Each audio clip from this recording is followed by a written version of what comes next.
আসসালামু আলাইকুম। আজকে হাজির হয়ে গেলাম এই গরমে এবং রোজায় কলিজা ঠান্ডা করার মতো রিফ্রেশিং ঠান্ডা ঠান্ডা ঢাকা লাচ্ছি নিয়ে। আর ঢাকা লাচ্ছিটি হচ্ছে বাংলাদেশের সবচেয়ে জনপ্রিয় লাচ্ছি এবং সবচেয়ে বেশি টেস্টি। তো এটি তৈরি করতে কোনো রকম ব্লেন্ডার ইউজ করি নাই, যার ফলে যে কেউ ইনস্ট্যান্ট এই ঢাকা লাচ্ছিটি তৈরি করতে পারবেন একদম পারফেক্টভাবে। আর এটি তৈরি করা খুবই সহজ, সময়ও কম লাগে। যে কেউ এটি তৈরি করে ইনস্ট্যান্ট ঢাকায় লাচ্ছিটি তৈরি করে খেতে পারবেন। আর এটি তৈরি করা যেমন সহজ, খেতে তেমনই স্বাদ। তো আশা করছি আজকের এই ঢাকায় লাচ্ছিটি সবাই তৈরি করতে পারবেন। তাহলে চলুন কিভাবে তৈরি করা যায় সেটি দেখে।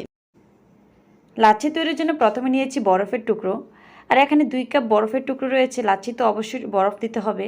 তা আর নিয়েছি মিষ্টি দই, আর ঢাকায় লাচ্ছি তৈরির জন্য অবশ্যই মিষ্টি দই লাগবে। এখন আমি একটি বাটি নিয়েছি বড় সাইজের।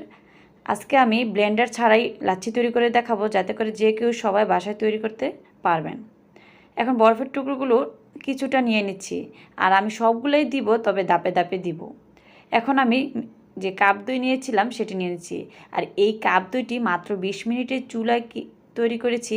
আর এর ভিডিওটা এর আগের এপিসোডে শেয়ার করেছি। আপনারা চাইলে আমার এই ভিডিওর নিচে ডেসক্রিপশন বক্সের লিঙ্কটা দেওয়া থাকবে, সেটা থেকে দেখে নিতে পারেন। এখন আমি এভাবে 3টি কাপই দিয়ে দিচ্ছি। আর যে পানিটা নিয়েছি সেটা হচ্ছে ফ্রিজের ঠান্ডা পানি। তো পানিটা আপনাদের বা বরফের টুকরার আপনাদের কম বেশি নিতে বাড়ায় কমে নিতে পারেন। তো আমি এখানে পানি নিয়েছি 1/2 লিটার। তো এভাবে দিয়ে মিশিয়ে নিচ্ছি।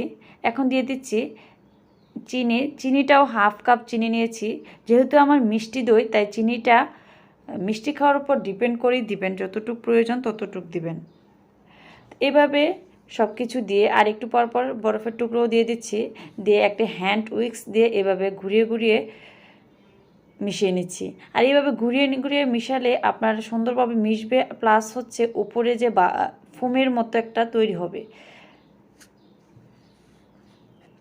তবে ব্লেন্ডার করলে কিন্তু এই ফোমটা সহজে হতে চায় না।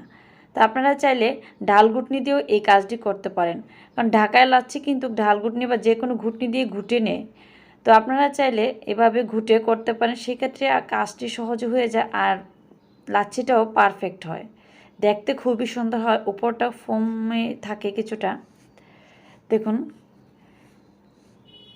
আমি একটি চামচ দিয়ে দেখাচ্ছি আর ঘনত্বটা কীরকম হয়েছে। তবে আপনারা চাইলে একটু পাতলা বা ঘন করতে পারেন, সেটা আপনাদের পছন্দ অনুযায়ী করে নিতে পারেন।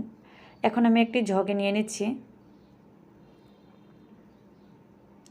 লাচ্ছিটা তৈরি করা কতটা সহজ দেখেই নিশ্চয়ই বুঝতে পারছেন। আমার লাচ্ছি কিন্তু হয়ে গেছে, আমি আর ফাইনাল লুকটা দেখাচ্ছি। দেখুন কতটা পারফেক্ট হয়েছে।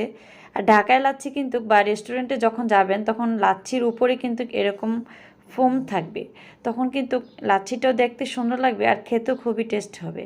আমি এখন একটি পরিবেশন করে নিচ্ছি। যে গ্লাসে পরিবেশন করব সেটিতেও বরফের টুকরো দিয়ে দিচ্ছি, যার ফলে আমার লাচ্ছিটা খুবই মজা লাগবে খেতে আর অনেকক্ষণ পর্যন্ত ঠান্ডা থাকবে।